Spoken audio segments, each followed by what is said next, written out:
nsaba ofuna omwoyo Katonda akuddiza ebintu akunyiga ebiwundu naye ng'olina omwoyo oli aga nti Mukama nze njagala kubeera distributor, njagala kubeera steward, njagala kukwata ebintu akaaba muweeka ebibye oli naye abuza abuliddwa ekyokulya Togeyabugeya nkaseera nga kano si ke kaseera ak'okunywa ebiboozi eby'ekisiru ogamba n'ogundi abaana yabazizaayo n'olaba embaata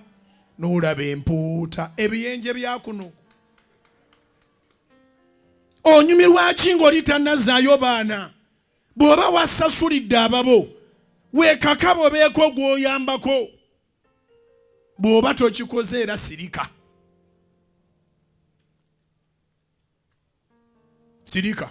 naye naawe go bazze babikola wulira Katonda agamba nti ali kuwonya ebiwundu byo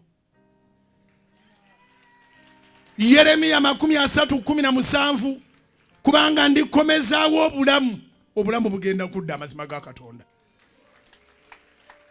bw'ayogera Mukama kubanga bakuyise yagobebwa ako kamakenge kabakuyise bye bakuyita si byakuyita